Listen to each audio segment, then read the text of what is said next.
d'être Yohan est là. Tehillim. Ce Tehillim parle particulièrement de l'attachement, en tout cas de l'attachement, de l'amour et du respect concernant l'Éternel. Il n'y a pas ici de grands mouvements sentimentaux, de grands mouvements émotionnels. Il y a simplement une volonté d'affirmer à travers seulement, vous le voyez, 3 versets.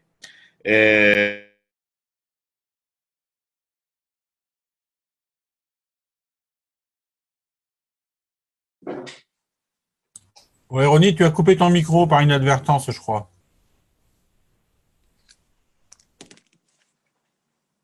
Vous m'avez maintenant, vous m'entendez? Oui, ça va, oui, c'est revenu. Oui, maintenant, oui.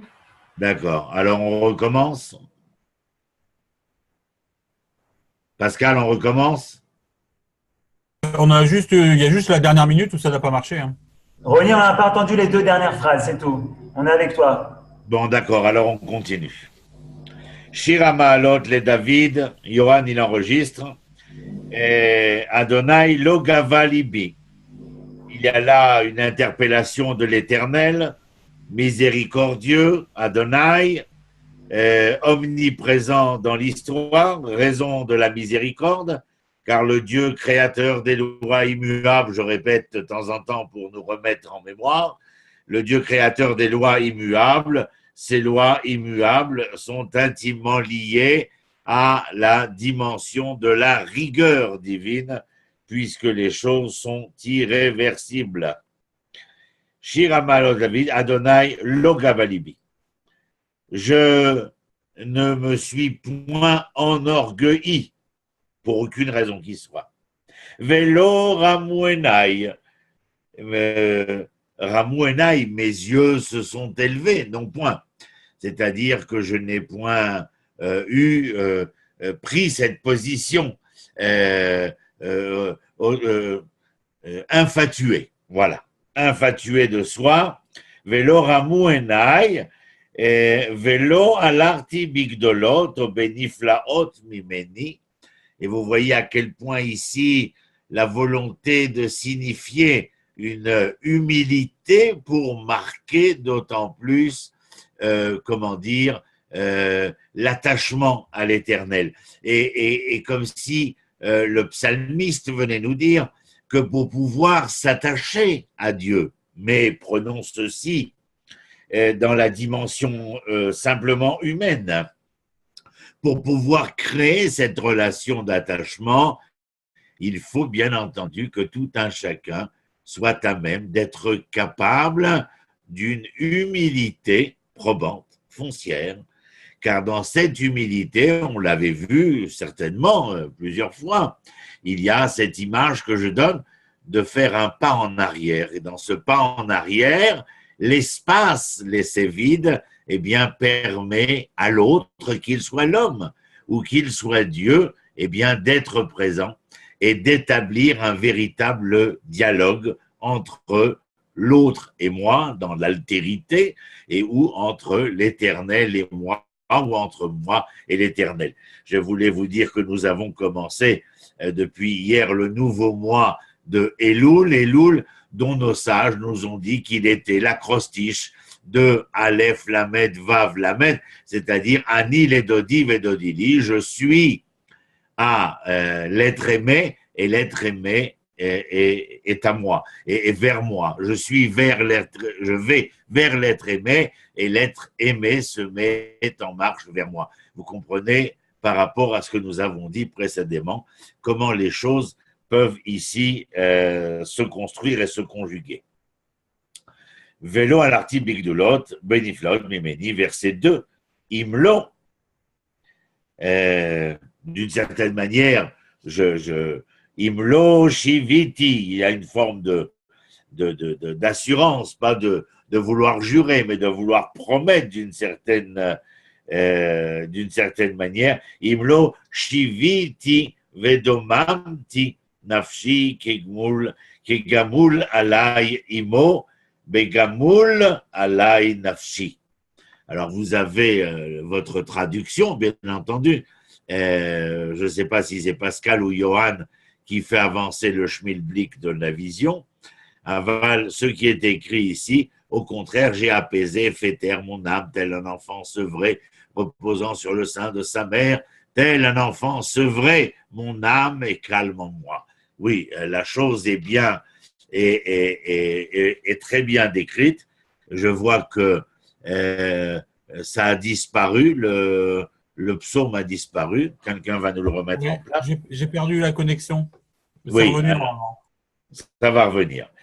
Donc, je suis au verset 2. Imlo shiviti, comme nous avons dit précédemment, vedomamti nafshi kigman, je vous ai traduit.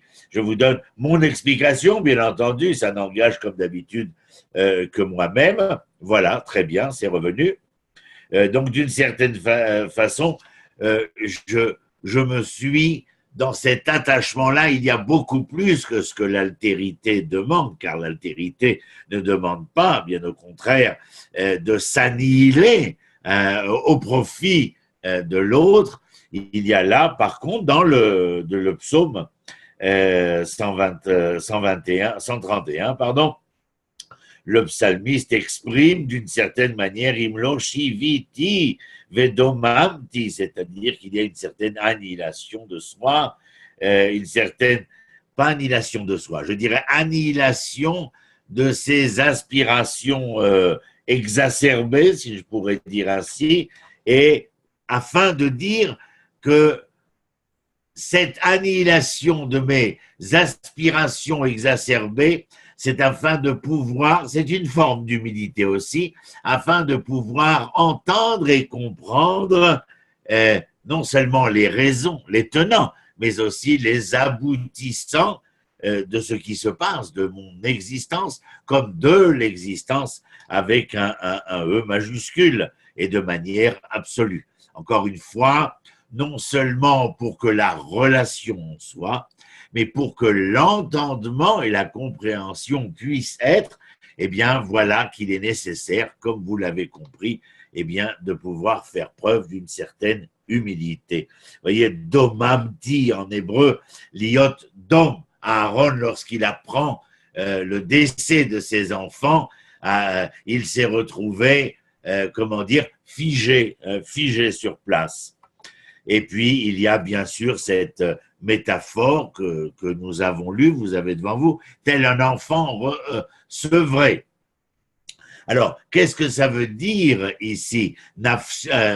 Kegamul alay imo, kegamul alay nafshi. C'est-à-dire que l'enfant sevré ne vient plus au sein de sa mère parce qu'il va s'allaiter.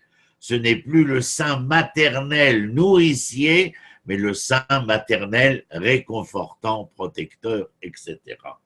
Et alors il dit Kegamul alay imo, de la même manière que l'enfant sevré, Kegamul alay nafshi. Et alors il dit ici, mon âme est calme en moi, c'est-à-dire que j'ai de cette manière dont nous avons expliqué le premier verset et le début de ce deuxième verset, eh bien voilà que je me sens protégé, réconforté, bien sûr, mais ce que je ressens par-dessus tout, par le fait d'avoir fait place, bien entendu, à Dieu, ou par extension, avoir fait place à l'autre du point de vue sociétal, eh bien, je ressens une sérénité profonde et réelle.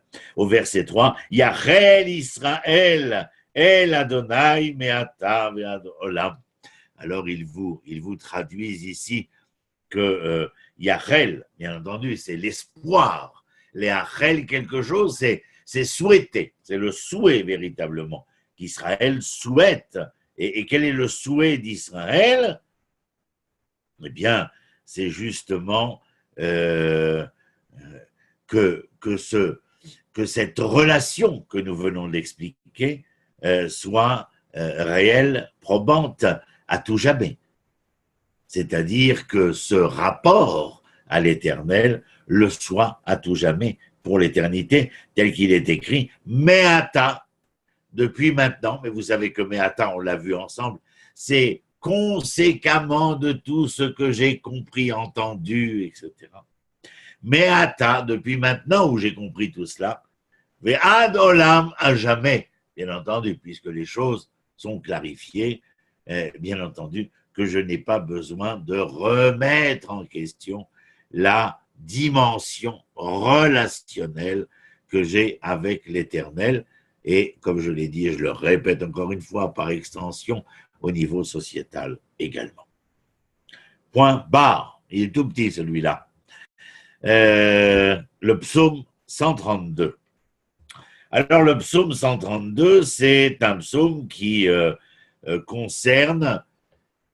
Alors là aussi, c'est difficile. Est-ce que le psalmiste est David ou est-ce que le psalmiste est Shlomo?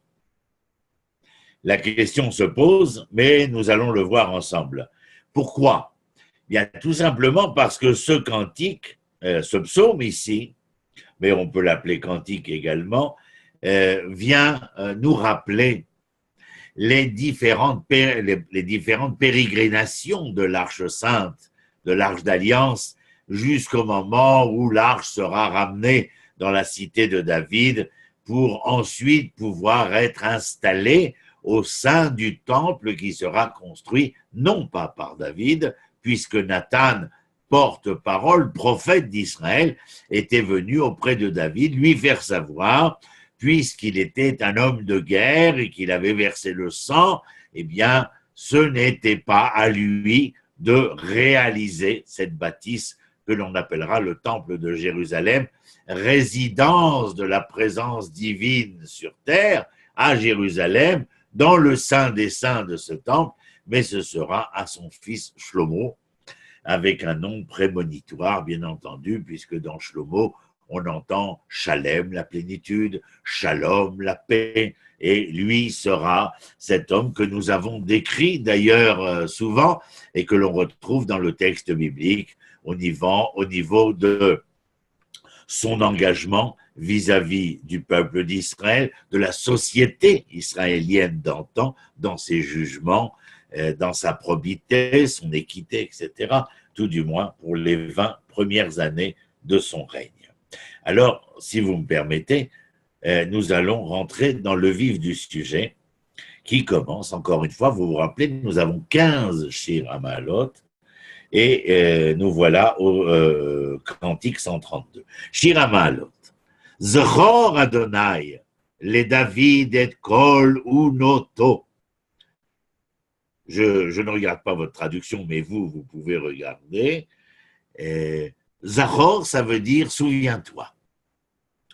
Souviens-toi, je crois que je vous l'avais dit, parce que depuis qu'on se connaît, on se dit beaucoup de choses. Mais Zachor, la racine, c'est Zachar, c'est le masculin. Et le masculin est celui qui est l'actif dans la relation conjugale, c'est-à-dire celui qui est le donneur, l'ensemenceur. Et donc le souvenir est à même de porter à conséquence.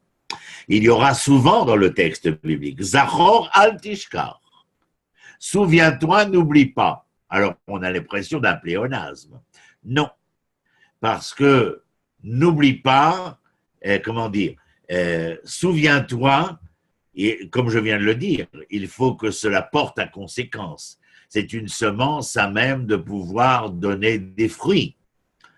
Alors que Al-Tishkar, c'est l'impératif, à mon avis, bien entendu, de l'instant, alors que Zachor serait la durée. Voilà, c'est juste une parenthèse qui nous permet d'améliorer notre connaissance hébraïque. D'ailleurs, prochainement, je vous dirai, je fais partie de l'équipe pédagogique de ce qu'on a appelé, il va s'appeler sur les réseaux francophones dans le monde entier, Ivrit Bedaka, l'hébreu en 1 minute et demie, et donc je fais partie du corps pédagogique et vous pourrez continuer à retrouver par exemple ce genre d'enseignement dans Ivrit Bedaka qui sera diffusé sur les radios, les réseaux sociaux, etc. Zechor Adonai, souviens-toi éternel, toi le Dieu omniprésent dans l'histoire, je répète, oui. Les David et Kol Unoto, c'est-à-dire souviens-toi de David. Mais que te souvenir de David? Et Kol Unoto, c'est toutes les tortures, les souffrances qui ont été, comment dire, inhérentes à son existence. Pourquoi cela? Verset 2. Asher nishba l'Adonai neder le'avir Yaakov. Souviens-toi de David et de ce qu'il a subi et enduré, bien entendu. Pourquoi? Parce que cet homme savait qu'il était oint par le prophète Samuel, Shmuel, pour devenir roi d'Israël et remplacer Shaoul. Mais jusqu'à ce qu'il remplace et qu'il prenne par faits et gestes la couronne d'Israël, pas seulement la couronne de Judée, la couronne d'Israël, eh bien, il traversera nombre de péripéties difficiles. Et souviens-toi, Asher nishba l'Adonai, parce qu'il a promis là aussi à l'Éternel, il a fait un vœu neder, une promesse tenant de vœu à l'Éternel, les Avir Yaakov. Oui, Avir Yaakov, c'est le chevalier de Yaakov, je traduirai. Bon ben, c'est tout simplement une métaphore pour exprimer, comment dire, le nom de l'Éternel, et de Elohim, si vous préférez. Voilà. Alors, pourquoi Elohim? Ben, tout à l'heure, je vous l'ai dit. Hein? Elohim, le Dieu créateur des lois immuables. Et bien là, le vœu, la promesse de David est immuable. Il fera envers et contre tous les aléas de son histoire tout ce qu'il faudra afin de réaliser ce vœu. Eh bien, voyons de quoi il est question. Verset 3. Ve'imavo be'ohel beti. Et si moi, je trouve demeure, donc au verset 3, si j'ai un lieu de résidence pour moi-même, Ime'ele aleresh yetsuati, si je, comment est-ce qu'ils vous traduisent ici? Oui, si moi j'ai la possibilité donc d'avoir ma propre demeure, de me mettre dans mon propre lit, c'est-à-dire en quelque sorte d'avoir le confort du foyer. Verset 4, Ve'imeten shenat le'enai, et que je puisse m'endormir avec, comment dire, sérénité, plaisir, les afapai tenuma, mes paupières qui s'abaissent et trouvent la grâce du sommeil. Alors oui, ça veut dire quoi? Comment pourrais-je m'endormir? Comment pourrais-je me reposer? Comment pourrais-je rester silencieux et moi demeurer, et moi m'endormir, m'assoupir, sommeiller, alors que l'arche d'alliance de l'Éternel se trouve encore et toujours à l'extérieur de la demeure, de sa demeure qui n'est pas encore construite. Ademtsa, verset 5. Ademtsa makom lachem. Et c'est en fin de compte le leitmotiv de ce psaume 132. Jusqu'à ce que je trouve le lieu de résidence pour cette arche d'alliance. Mishkenot le'avir Yaakov, une demeure pour elle, pour Dieu. Encore une fois, Avir Yaakov, ce qu'on a vu il y a un instant. En vérité, Shmuel, le prophète, dans le deuxième livre de Shmuel, dans le texte biblique, bien entendu, lui avait montré une espèce de deux collines, en quelque sorte. Har Tzion sur le côté gauche et Arazetim, le mont des Oliviers, sur la droite, et de lui dire Ben Shnek Tafav. Ils forment comme deux épaules, et dans le creux de ces épaules, là où il y aurait le cou, alors s'élèvera la tête. Tout ça est métaphorique, bien entendu. Le temple pourra s'élever donc. Il savait quel était l'endroit. Le prophète Shmuel lui avait révélé. Ademtsa makom lachem, dans ce verset 5 que nous avons lu, c'est pas simplement de vouloir trouver un lieu pour l'éternel. Il sait quel est ce lieu. En fin de compte, ce qu'il dit ici, c'est que il voudrait bien être celui qui réalisera en ce lieu la construction, l'élaboration de cette demeure, de cette résidence. verset 6. Ine, shmanua, be'efrata, matzanua, bisdeyaha. Je reprends le texte. Ine, voici. Shmanua, Shamanua, c'est-à-dire que nous avons entendu. Nous savions déjà. Qu'est-ce que c'est Ephrata? Il y a la ville de Ephrat aujourd'hui. Pour ceux qui sont venus avec moi ou qui ont voyagé avec Tzipora, en venant de Jérusalem, vous passez par l'entrée de Bethléem et ensuite vous roulez vers Hebron. Avant Hebron, il y a le Gush Etzion. Et dans le Gush Etzion, au tout début, il y a sur votre gauche la ville de Ephrat. Ephrat, c'est Bethléem, ça nous rappelle Rachel, bien entendu. Elle a été enterrée à Bethléem sur le chemin de Ephrata. Et donc, nous avions entendu déjà qui habitait Bethléem après Rachel. David. David ben Ishaï, le fils de Ishaï. Ishaï et ses enfants, sa famille résidait à Bethléem. Et on avait entendu, bien sûr, quand Shmuel s'est occupé du petit David, etc., et qu'il y a révélé un certain nombre de choses, donc le lieu de résidence de la demeure divine. Ineshmanua be'Ephrata, nous avions entendu à Ephrat, Bethléem, bien sûr. Matzanua, Matzanua, là aussi, Matzah, limtso, c'est trouvé. En fin de compte, c'est réalisé. Que nous allions réaliser l'information, la nouvelle, le message qui nous avait été délivré, Matzanua Bisde Yahar, un champ d'arbres, un champ forestier. Alors là aussi, c'est là ce que le Téhilim nous transmet. Mais en vérité, vous savez que de la région de la cité de David, pour ceux qui ne connaissent pas, eh bien, il faudra le visiter, mais c'est au sud de la vieille ville de Jérusalem que se trouve la cité de David et qui se visite aujourd'hui pleinement et entièrement, et les fouilles archéologiques se continuent. Eh bien, le mont du Temple, Bisdeyar, alors la cité de David jusqu'à l'esplanade du Temple et ce champ forestier, mais en tout cas, plus particulièrement, ce qui s'appelle Goren Arvona Ayevossi, c'est-à-dire ce territoire qui appartenait à Arvena, il a été acheté à prix d'argent, lui aussi. 3 villes ont été achetées à prix d'argent. Hebron, Goren Arvena et aussi Shrem, bien entendu. Shrem, c'est Naplouse, c'est-à-dire. Et donc, il dit, nous allions réaliser Matzanoua, Bisdeyar, Begoren Arvona, Yevossi. Yevossi, c'est quoi? Les Jébuséens. Bisdeyar, je vous rajoute, moi, bien entendu, Goren Arvona, à Yevossi, parce que ce sont les Jébuséens qui résident.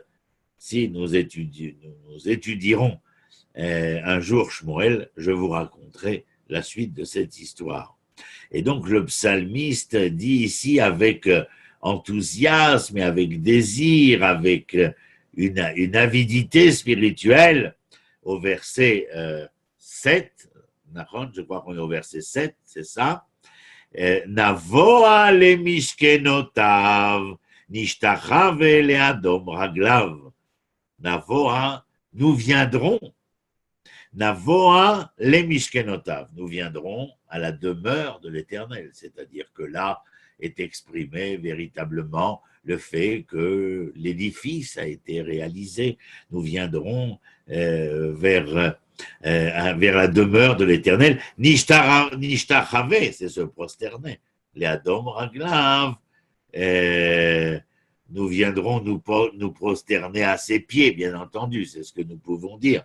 Mais c'est-à-dire que nous venons rendre hommage, rendre les honneurs, faire l'office, en tout cas, qui est dévolu à l'Éternel, dans ce temple de Jérusalem. Donc vous comprenez ce que je disais en tout début de propos, à savoir, est-ce que le psalmiste est David ou Shlomo, mais vous allez voir, ça se précise encore plus par la suite. Verset 8. Kuma Adonai limnuchatecha, ata ve'aron uzecha. Kuma, c'est un impératif. Lève-toi, Éternel.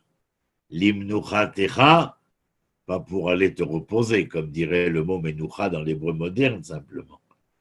Mais ça veut dire, lève-toi, Éternel, limnuchatecha, afin de pouvoir trouver place dans ta résidence, c'est-à-dire que tu es maintenant, que la présence divine, qui n'est pas Dieu, qui est partie de l'Éternel, une étincelle, une expression du divin réside au sein du temple de Jérusalem, eh bien cette présence divine que nous appelons la Shrina Shochen, qui se trouve résider, et Shochen c'est aussi Shachen, le voisin. C'est donc qu'elle réside et qu'elle devient la voisine, cette Shrina, j'emploie le féminin ici. La présence divine devient la voisine d'Israël, mais elle ne sera la voisine d'Israël, puisqu'elle est voisine, que d'autant qu'Israël sera son voisin. Voilà, vous avez compris qu'en fin de compte, lorsqu'Israël viendra se mettre en porte-à-faux, se fourvoyer dans son histoire relationnelle vis-à-vis de sa responsabilité face au projet divin, eh bien, la Shrina n'aura d'autre choix que de quitter le lieu, puisque le voisinage deviendrait malsain. Kuma Adonai limnuchatecha, ata ve'aron uzecha. Donc l'Éternel, la Shrina, pardon, la Shrina, la présence divine trouve sa place, son lieu, sa place. Ata ve'aron uzecha, la présence divine avec l'arche d'alliance. Car il y a non seulement la présence divine qui est là, mais il y a cette arche d'alliance qui, va permettre aux enfants d'Israël, eh bien, d'ailleurs c'est l'arche d'alliance d'abord, qui est présente dans le sein du temple, et ensuite avec l'autel, les chérubins, et c'est la présence divine entre les chérubins, mais l'arche d'alliance et avec les tables de la loi en son sein, les brisés et les non brisés, se trouvent à l'intérieur du temple. La Shrina, la présence divine, s'y trouve également. Et juste une parenthèse, il y a dans le premier livre de Shmuel, je fais juste une parenthèse pour que vous compreniez. Les enfants d'Israël sont en guerre contre les Philistins. C'est au chapitre 4, je crois, de Samuel 1. Et au chapitre 4, les enfants d'Israël veulent combattre les Philistins.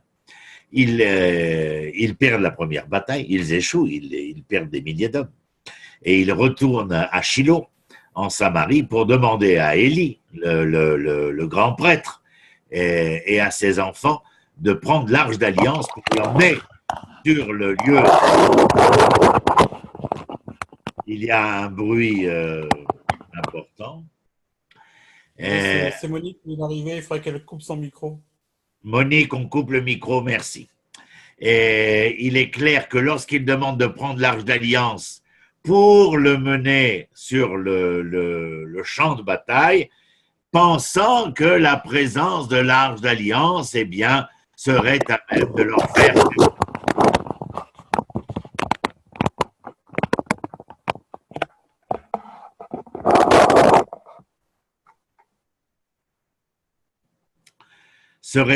leur faire gagner la bataille. Il y a là une utilisation fétichiste des éléments qui accompagnent le peuple d'Israël, et en aucun cas, puisque la deuxième bataille, avec l'arche présent, entraînera une véritable catastrophe. Qui plus est, l'arche sera prise en otage par les Philistins eux-mêmes.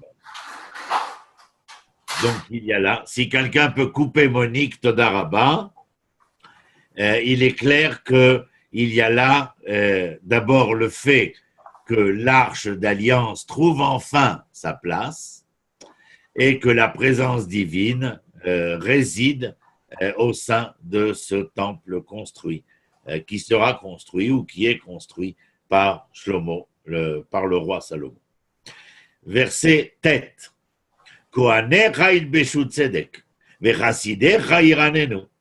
Les Kohanim se revêtiront des vêtements sacerdotaux, bien sûr, mais qu'est-il écrit ici dans le Teilim? Ils doivent se revêtir du droit, de la justice.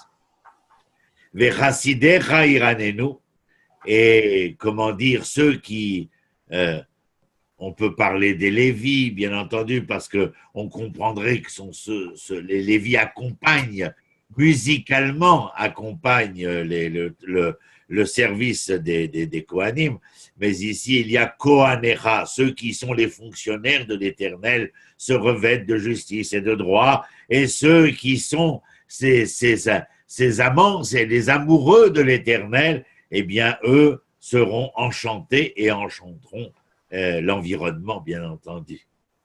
C'est pour nous donner une image, une fois que le temple est l'arche d'alliance, la présence divine. Mais regardez, le rôle des Kohen est essentiel. Le rôle des Kohen est bien entendu, non seulement, et rappelez-vous ce que je vais vous dire maintenant parce que c'est très important, les Kohanim sont non seulement au Beth Amikdash, mais ils sont aussi au Beth Midrash, traduction française, si je peux me permettre. Ils sont non seulement au service du temple, mais au service de l'école. Et ça, c'est très important à se rappeler.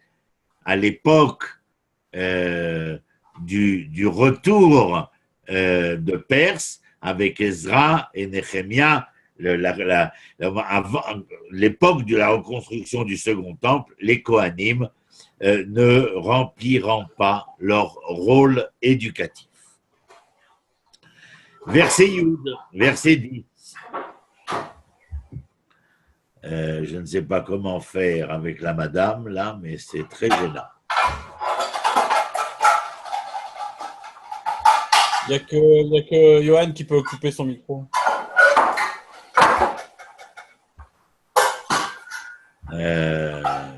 C'est casse-tête. Hein. Bon, elle a fait son ménage. Coupe le micro. Oh, j'écris à Johan 2 secondes, excusez-moi.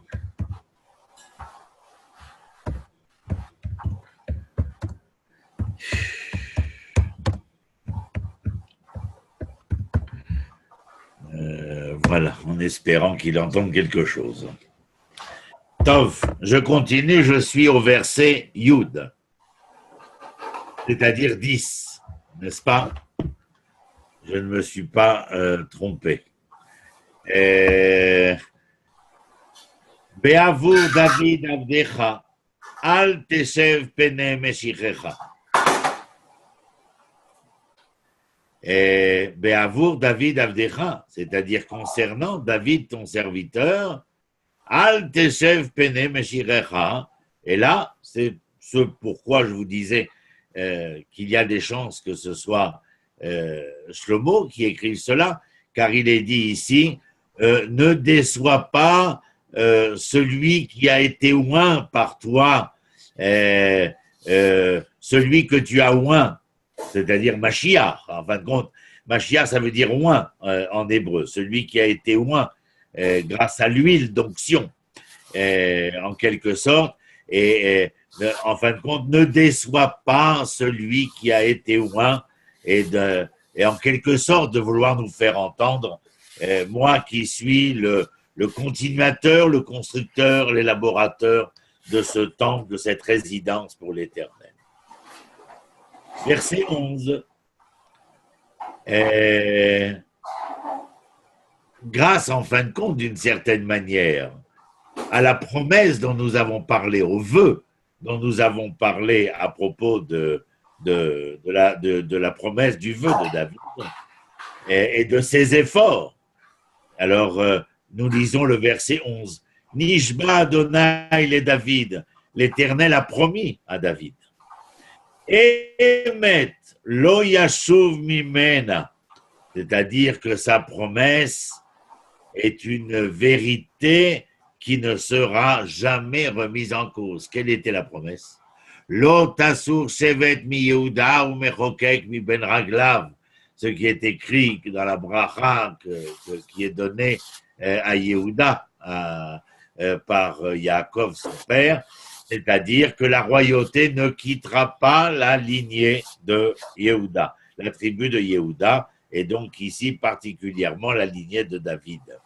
Lo yashu mena, mi pri bitnecha ashit. Voyez, le fruit de tes entrailles, je déposerai.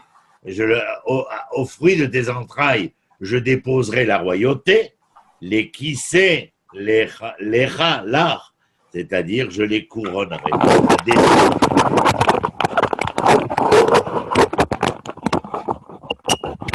La descendance.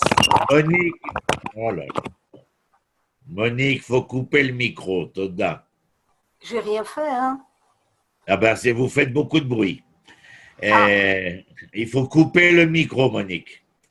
Et donc, il est question ici de couronner les enfants de la lignée de David. Et tout à l'heure, le propos au verset précédent était justement cette phrase prononcée, on peut imaginer pas par David, c'est-à-dire de ne pas décevoir en fin de compte David, c'est-à-dire de ne pas contrarier la promesse qui lui fut faite. Pour quelle raison ne pas contrarier la promesse qui lui fut faite?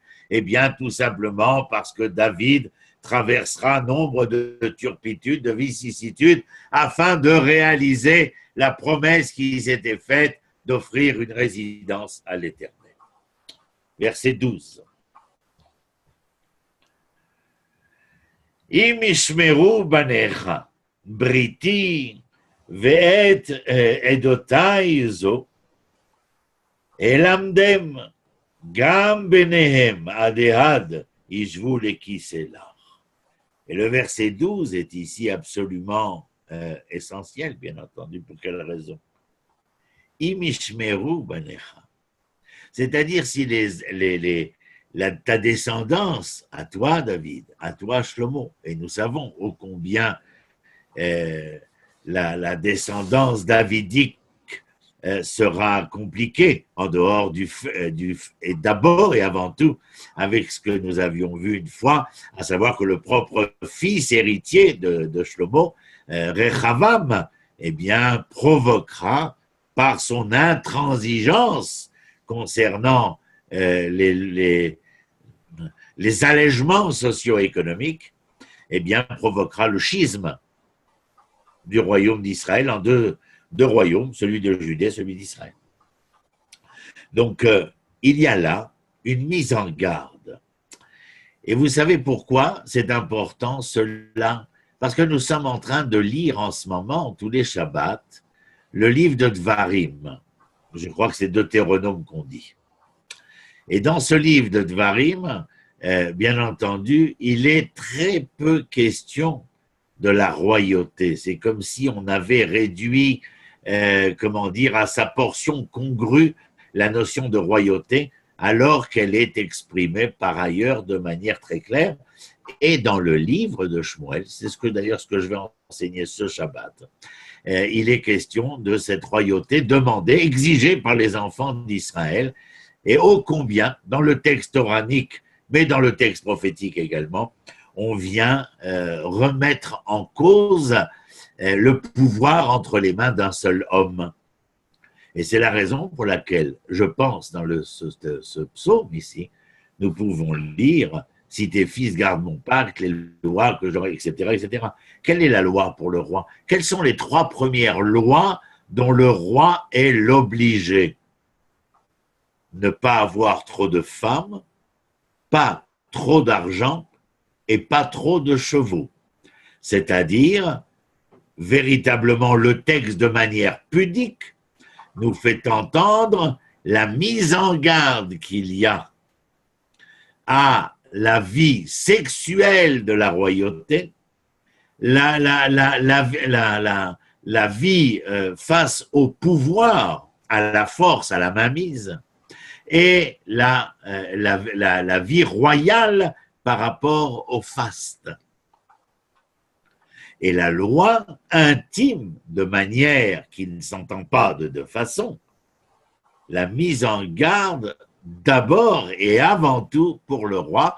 Et intéressant que dans le livre du Deutéronome, la royauté soit réduite à sa portion congrue, comme si il n'était pas comme si, il n'est que le moyen et pas la finalité. C'est d'ailleurs la colère de Samuel, de Shmuel, lorsque les enfants d'Israël, dans ce chapitre 8 de Shmuel 1, lui demandent « Donne-nous un roi comme toutes les nations ».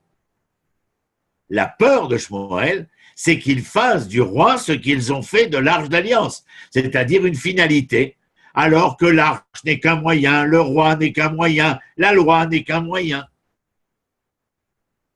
Le projet divin est la finalité. Et c'est important de le dire parce que nombre d'entre nous se laissent aller par vague à l'âme à ce genre d'erreur. Et donc, nous sommes au verset 12, que je m'y retrouve. Veim ishmeru banecha. Et donc, si tes enfants préservent mes lois, briti mon alliance, et ce n'est pas seulement les lois ici, briti, c'est-à-dire l'alliance, je suis toujours au 12, oui. L'alliance, c'est-à-dire ce qui nous engage, toi et moi. Vet edotizo, et ça, c'est important. Edotizo, c'est-à-dire comprenez ce témoignage. Les enfants d'Israël, par exemple, dans les chapitres 40 de Isaïe, sont interpellés pour être les témoins de l'Éternel. Et là aussi, il faut mettre les points sur les i. Les enfants d'Israël ne servent pas Dieu, ou plutôt, ils le servent de cette manière, lorsqu'ils sont capables de témoigner du projet divin au sein de la création. Mais pas servir Dieu face à face dans un espèce de lieu reclus, de Nézirut, c'est-à-dire, comment on appelle ça, de vie monastique, par exemple. Et bien au contraire, c'est ici être les témoins du projet divin, les témoins de l'Éternel, en étant tout partie de la réalité sociale, économique, politique, militaire, blablabla. Et de témoigner en chaque lieu et en chaque place et à chaque moment. Im ishmeru banecha briti ve'edotai zo elamdem gam benehem adehad yishvu lekisela. Ce que je leur avais enseigné, parce que bien sûr ce témoignage, il a bien fallu l'enseigner, c'est la raison du texte tanachique, du texte biblique. Donc j'ai donné cet enseignement. Torah veut dire enseignement, les orot, le verbe enseigner. Torah veut dire enseignement, Nevoa veut dire porte-parole de l'Éternel. Et la géographie, c'est l'historiographie de l'Éternel, transcrite. Donc il est clair que je leur ai enseigné. Ils ne peuvent pas, comment dire, inventer ce qui régit le projet divin. Donc je leur transmets, je leur enseigne. Alors à ce moment-là, Gam Benehem Adéad Yishvu Lekiselach. Tes enfants siégeront à jamais. Voilà. Verset 13. Ki bachar Adonai betzion, iva le moshavlo. C'est une phrase que nous répétons dans nombre de lieux. Dieu a choisi Sion. Il n'a pas choisi Brooklyn, il n'a pas choisi Sarcelles, il n'a pas choisi je ne sais pas quelle ville d'Espagne ou quelle ville de Babylone ou quelle ville de Perse ou quelle ville d'Allemagne. Il a choisi Sion. Et d'ailleurs, je vous l'avais dit que Sion voulait dire la note, voulait dire la borne de repère, note qui permettait de donner une valeur et de savoir où en était cette valeur. Et qui s'appelle Sion, Jérusalem et la terre d'Israël. Voilà, ça c'était 30 secondes pour ceux qui se demandent toujours si être enfant d'Israël est possible dans un autre lieu que Israël. C'est possible dans un autre lieu d'Israël de manière partielle ou de manière fractionnelle, conséquent de l'exil, mais lorsque l'exil se termine comme aujourd'hui et que nous retrouvons souveraineté, indépendance, rassemblement des exilés, il est clair que Tzion, Letzayen vient signifier, vient marquer cette bande de repères, de valeurs, de notifications, etc., etc. Les choses sont d'un entendement élémentaire, mon cher Watson. Qui bachar Adonai Betzion, il va les Moshavlo. Et il a choisi Sion, et ce qu'il rajoute ici, ce n'est pas il l'a voulu pour demeure. Mauvaise traduction. Il va, il était nostalgique de ce lieu où sa demeure devait être. Pourquoi? En rapport au verset précédent. Si les enfants ne gardent, prenez tout au négatif, ne gardent pas mon pacte, ne suivent pas mes lois, alors leurs descendants ne régneront pas, etc., etc. Puis qu'est-ce qui arrivera? Destruction des temples, exil. Et donc, qu'est-ce qui a marqué ensuite? Qui barra dans la Bession, il va les Moshavlo. Et maintenant, c'est l'Éternel au verset 14 qui parle. Zot menuchati adead, c'est le lieu de ma résidence sereine à tout jamais. Poeshev ki ivatia. Vous voyez encore une fois? J'ai choisi cet endroit, pourquoi? Et j'aspire à cet endroit parce que j'ai cette, entre guillemets, bien entendu, hein, c'est anthropomorphique tout ça, j'ai cette nostalgie de ce lieu. Il est particulier. C'est intéressant que nous lisions cela alors que dans le monde, jusqu'à l'UNESCO, il y ait tellement d'intérêt à se préoccuper si on construit à Jérusalem, si on ne construit pas à Jérusalem-Est, Jérusalem-Ouest, qu'est-ce qu'on fait au monde du Temple, est-ce que les Juifs peuvent venir? Enfin bref, Jérusalem au centre des préoccupations quand près de 40% de l'humanité est encore affamée. Mais là, je vous donne mon opinion, bien entendu. Verset 15.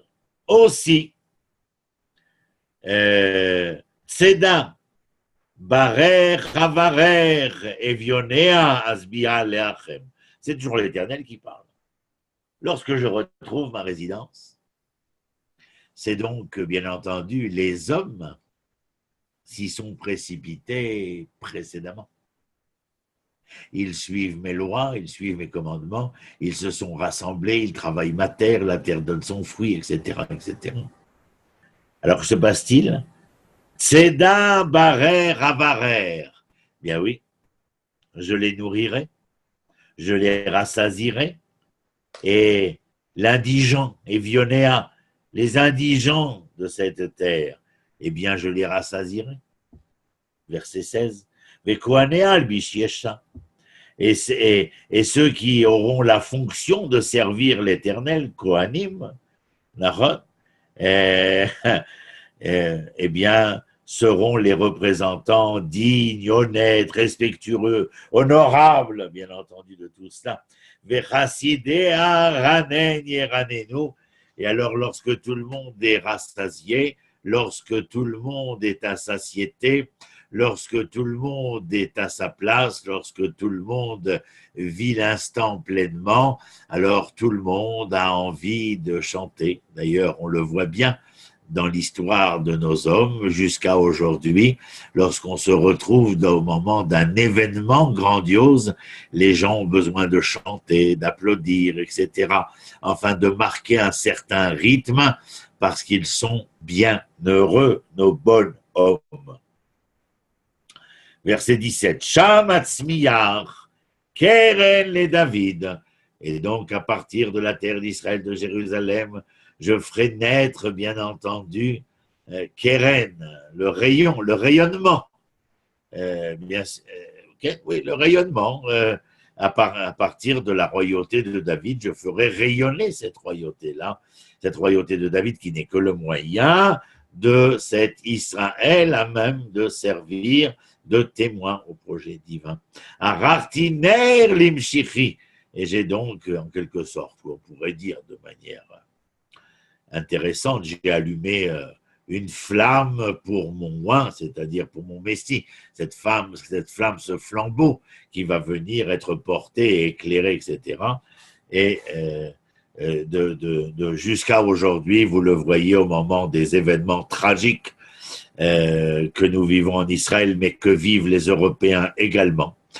Eh bien, à chaque fois, au lendemain de ces attentats meurtriers, hommes, femmes et enfants trouvent nécessaire de venir et d'allumer une bougie, d'allumer un air qui est bien entendu représentatif, symbolique du respect que nous avons vis-à-vis de nos chers disparus. Et continuellement, voilà, ma belle-mère est décédée il y a près de 2 mois et nous allumons toujours un air, une bougie, une flamme, comme cela, afin de marquer son souvenir et le respect que nous avons vis-à-vis de son souvenir. Verset 18. Oivav al-Bishboshet, et les ennemis de David, les ennemis de la royauté, les ennemis d'Israël, je les habillerai de honte, en quelque sorte, c'est-à-dire qu'ils échoueront. Ve'alav, c'est-à-dire à David, quand les ennemis échoueront, que se passera-t-il pour David, sous-entendu David et la lignée de David et tout ce que cela comporte? Yatzitz Nizro, c'est-à-dire que sa couronne resplendira, brillera son diadème. Voilà, c'est ce que la traduction a marqué ici. D'ailleurs, c'est un marathon. On fait le dernier, 3 versets. Kouf Lamed Gimel. Celui-là parle de la bienséance, du bonheur, de la sérénité d'être à Jérusalem et de pouvoir envisager la délivrance. Shir Ma'alot et David. Inematov Umanaim Shevet Achim Gam Yachad. C'est une chanson que tous les enfants chantent. Inematov Umanaim Shevet Achim Yachad. Très, très joli. Quoi? Bah oui, les frères. Il est bien d'avoir que la fraternité soit une réalité. Et cette fraternité est significative dans l'être, le vivre ensemble. Le vivre ensemble, l'être ensemble. Pour les enfants d'Israël, pour les enfants de Jérusalem, et puis vous savez quoi, pour tous les hommes en général, ça ne fera de mal à personne. Verset 2, Beshemenatov à la roche, alors ça, c'est l'onction, bien entendu. La bonne huile, c'est l'huile d'onction sur la tête. Yored à la zakan, zekan Aaron, sur les gouttes d'huile perle sur depuis le haut du crâne jusqu'à la barbe ou la barbiche ou la barbichette, je ne sais pas, de Aaron, c'est-à-dire du Cohen, qui est le loin, l'apostrophe, bien entendu, je m'amuse toujours avec ça, loin de l'Éternel.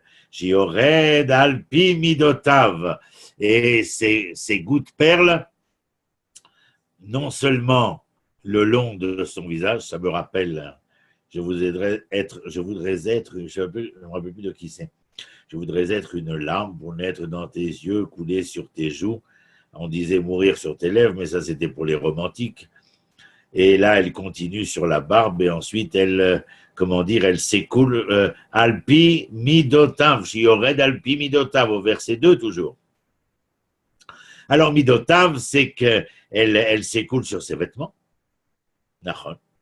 On peut dire ça comme ça. Mais on peut dire aussi que la gouttelette de l'huile d'onction, qui est quelque chose de parfumé, disaient nos sages, et ce qu'elle représente, bien entendu, sur le rôle que va jouer le Kohen Agadol, le grand prêtre, eh bien, il y avait non seulement ses vêtements, mais moi j'entends ici, si vous me permettez aussi, ses valeurs, ses vertus. Elles viennent parfumer, embaumer, embellir, sublimer les vertus du grand prêtre. En fin de compte, cela doit lui donner, bien entendu, aux yeux d'Israël et à ses propres yeux, de respect, de gloire, de sérénité, d'abondance, etc., etc., bien entendu. Au verset 3, Ketal Hermon Sheyored al Harare Tzion. Alors oui, là, c'est la métaphore. Comment dire, les torrents d'eau qui s'écoulent depuis les monts du Hermon dans le Golan. Alors, comme ça vient des hauteurs montagneuses, ça s'écoule avec force comme les torrents montagneux. Et cela arrive jusqu'aux collines, à l'Harare Tzion, sur les monts de Sion, ici, bien entendu, Jérusalem particulièrement, Kisham Tziva Adonai et Abracha. Ben oui, parce que là-bas, l'Éternel a ordonné. Vous savez que le mont du Temple s'appelle Aramoria. Moria, c'est la contraction de Moréia, là où l'Éternel enseigne. Et donc, il est écrit ici à la Kisham Tziva Adonai et Abracha. L'Éternel a, ordonné, mis en pratique, réalisé, concrétisé sa bracha. Vous vous rappelez, bracha, berer, le genou, donner naissance à, en fin de compte, Tziva Adonai et Abracha, Chaim Adaolam. Il est question non seulement de bracha, et Chaim Adaolam, la vie à jamais. Vous vous rappelez comment on avait traduit la vie selon la Kabbalah, à savoir Kodesh, la sainteté. La sainteté. Or, si l'on veut consacrer la sainteté, il y a un moyen efficace d'insuffler la vie dans chacun des moments de notre existence. Un Israélien dirait, c'est tout. Je vous écoute. Voilà, ben c'était très bien. Ouais, moi, je merci. suis toujours content, moi. Alors, vous avez des questions? Une question de vocabulaire sur le midotav, qui est traduit par satunique. Est-ce que c'est les mêmes lettres qui forment midot, les traits de caractère? Oui, ben c'est exactement ce que j'ai dit, mon cher ami. C'est ce que j'ai Oui, dit. j'ai entendu, mais c'était pas. Je n'avais pas compris que c'était par rapport la traduction, vocabulaire. Formelle parle des vêtements sacerdotaux sur laquelle s'écoulent les gouttelettes de l'huile d'onction. J'ai rajouté que cette huile, ces gouttelettes d'huile d'onction, je prenais le terme comme vêtement et je prenais le terme aussi comme vertu. C'est-à-dire que ces gouttelettes de l'huile d'onction venaient sublimer les vertus du grand prêtre. Merci. Qui est à même d'être le digne représentant de ses valeurs, de ses vertus, bien entendu. C'est la raison pour laquelle on parlait de Shmuel ce soir, hein, par exemple. Les enfants de Shmuel qui accompagnent l'Arche d'Alliance sur le champ de bataille, Hophni et Pinchas, étaient deux personnages peu ragoûtants. Et donc, ils périront.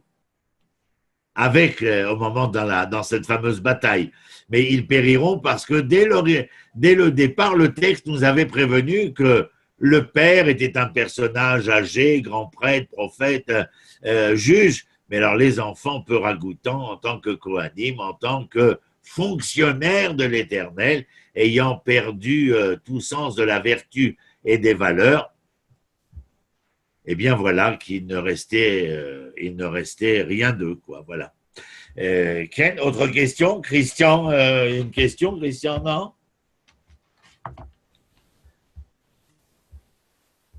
Bon, alors, je crois que Johan devait nous dire que normalement, écoutez bien, comme je prends l'avion le 31 au matin, nous pourrions faire, on voudrait faire, pour ne pas vous faire perdre 3 émissions, mais seulement 2, la semaine prochaine, faire mercredi 30 au soir, de faire l'émission.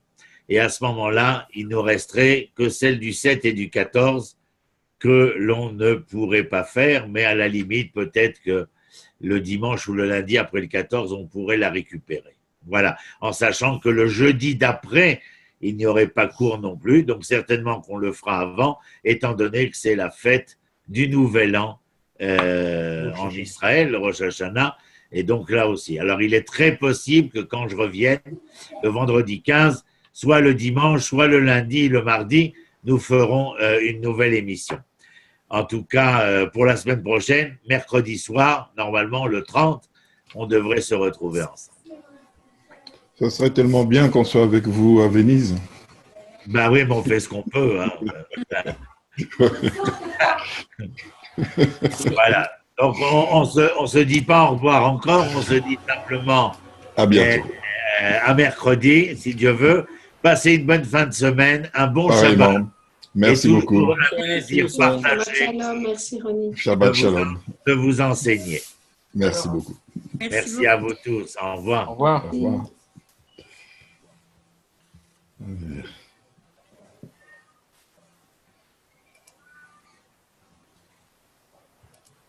Voilà, c'est parti.